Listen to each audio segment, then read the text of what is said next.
आपला महाराष्ट्र म्हणजे संतांची भूमी। या महाराष्ट्राच्या भूमीमध्ये संत ज्ञानेश्वर माऊली यांना अखंड विश्वाची माऊली म्हटलं जातं। जगद्गुरु संत तुकाराम महाराज संतांनी आपल्याला जीवन जगावं कसं हे शिकवलं, माणसाने माणसाशी वागावं कसं हे शिकवलं आणि संतांनी अनेक चमत्कार केले बांधवांनो। परंतु हे संतांनी चमत्कार केले नसून हे देवाने चमत्कार केले बघा, म्हणजे हा भक्तीचा अधिकार या ठिकाणी।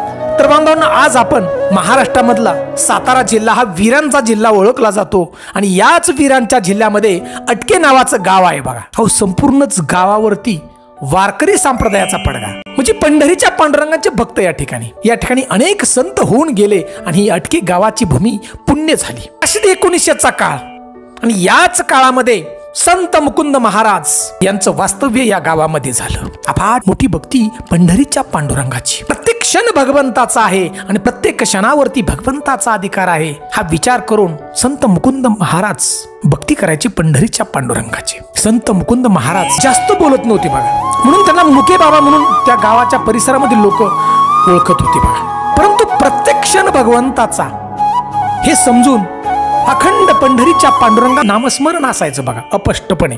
आणि त्यांचं जे वास्तव्य आहे ते कृष्ण घाटावरती महादेवाच्या मंदिराच्या परिसरामध्ये, आजच्या समाधी मंदिराच्या ठिकाणी, त्या ठिकाणची लोक सांगतात की महाराज ज्या ठिकाणी बसायचे त्या ठिकाणी एक लिंबाचं झाड होतं, वाळलेलं लिंबाचं झाड। महाराजांचं वास्तव्य त्या ठिकाणी झालं, वाळलेलं झाड हिरवगार झालं बघा। एवढी ताकद संतांच्या भक्तीची। आणि विशेष म्हणजे महाराज हे दगडाचे टाळ करून पंढरीच्या पांडुरंगाचं भजन करत होते बघा। एवढी अफाट भक्ती।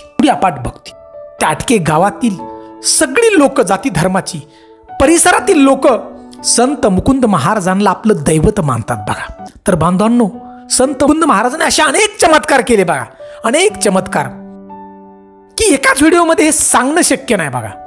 परंतु आज आपण मुकुंद महाराजांचा एक चमत्कार आपण आज पाहणार आहोत पंढरपूरच्या मंदिरामधला, आणि तो अवश्य पहा, शेवटपर्यंत पहा। कारण थोडक्यात सांगायचं म्हटलं तर मुकुंद महाराजांच्या जी संजीवनी समाधी आहे या समाधीच्या जवळ जर नामस्मरण केलं तर मोक्ष प्राप्ती मिळते बघा। एवढी ताकद असते त्या ठिकाणी, त्यासाठी हा व्हिडिओ नक्की पहा। नमस्कार मंडळी, मराठी कथाकथन चॅनल मध्ये आपलं मनापासून सहर्ष स्वागत आहे। संत मुकुंद महाराज हे पंढरीचे वारकरी होते।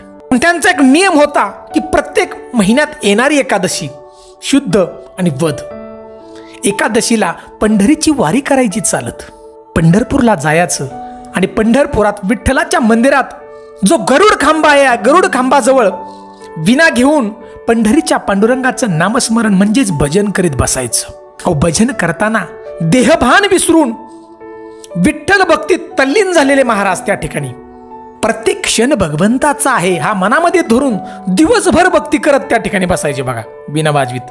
तहान भूक कशाची आठवण नाही बघा, कुठलीही तमाना बाळगता। एके दिवशी दिवसभर मुकुंद महाराजांनी बघा पंढरीच्या पांडुरंगाचं भजन चाललेलं होतं गरुड खांबाजवळ।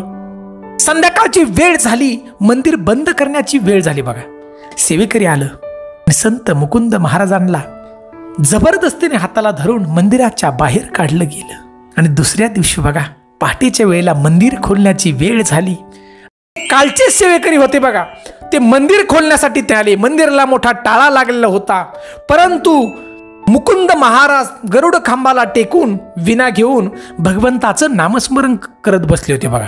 आणि हे सगळं दृश्य त्या सेवेकऱ्यांनी पाहिलं आणि आश्चर्याचा एक धक्का बसला की असं कसं शक्य आहे की मंदिराला कुलूप लावला आम्ही, त्या महाराजांना बाहेर काढला आम्ही, महाराज आत गेले कसे?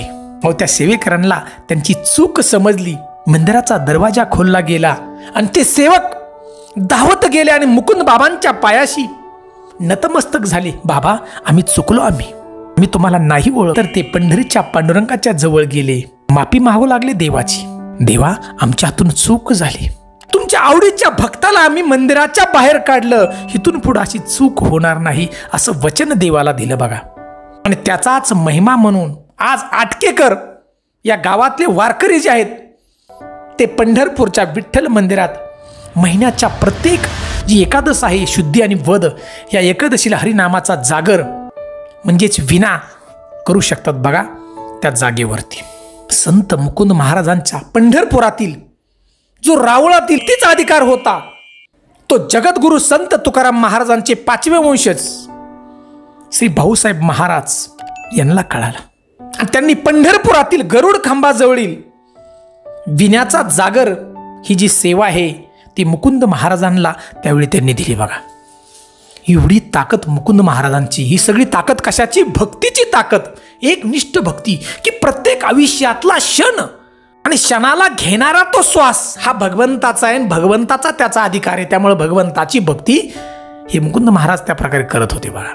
एवढी भक्ती आज बांधवांनो त्या गावामध्ये जे समाधी मंदिर आहे ती कोट्यावधी रुपये खर्च होऊन ती पूर्णत्वास जात आहे।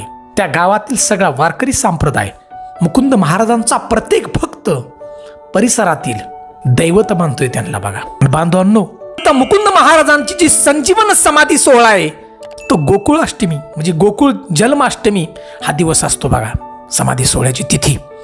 त्यावेळी पंचक्रोशीतील सर्व वारकरी भक्तगण त्या ठिकाणी येतात आणि बांधवांनो या संजीवन जी समाधी आहे महाराजांची त्या समाधीजवळ जर आपण मनापासून नतमस्तक झालो, भक्ती केली, आपण त्यांच्या नामाचा गजर केला बघा, विश्वास ठेवून मोक्ष प्राप्तीला नेण्याचा मार्ग हे महाराज आपल्याला दाखवतात बघा। एवढी ताकद आजही त्या ठिकाणी आहे बघा। तर बांधवांनो आपण एकदा आटके या गावात नक्की जा आणि संत मुकुंद महाराजांच्या पायाशी नतमस्तक व्हा, नक्की जा बांधवांनो। या ठिकाणी आजही शक्ती आहे त्या ठिकाणी बघा। एवढी ताकद पंढरीच्या पांडुरंगाच्या भक्ताची बघा। या गावाची पुण्याशी भूमी झाली आणि आज त्या ठिकाणी भव्य असं मंदिर उभं राहते बघा। आपण सगळे जाणार आहोत परंतु मंदिर हे हजारो वर्ष त्या ठिकाणी उभं राहणार आहे बघा। आणि शक्ती हजारो वर्ष, संजीवनी शक्ती, कधीही नष्ट होणारी शक्ती त्या ठिकाणी। तर बांधवांनो ही छोटीशी माहिती जर आपल्याला आवडली असेल तर आमच्या चॅनलला नक्की लाईक करा बघा। चॅनलवरती प्रथम असाल तर नक्की सबस्क्राईब करा। नाटके गावातील लोकांच्या पर्यंत हा व्हिडिओ जर पोहोचला आमचा तर प्रत्येकानं 10 माणसापर्यंत नक्की शेअर करा आणि या महाराजांची माहिती, आपल्या मुकुंद महाराजांची माहिती, संत मुकुंद महाराजांची माहिती जाऊ द्या 7 समुद्राच्या पलीकडे। त्यासाठी व्हिडिओ जास्तीत जास्त शेअर करा आणि जय जय रामकृष्ण हरी अशा आम्हाला एक कमेंट नक्की द्या। जय हिंद, जय भारत।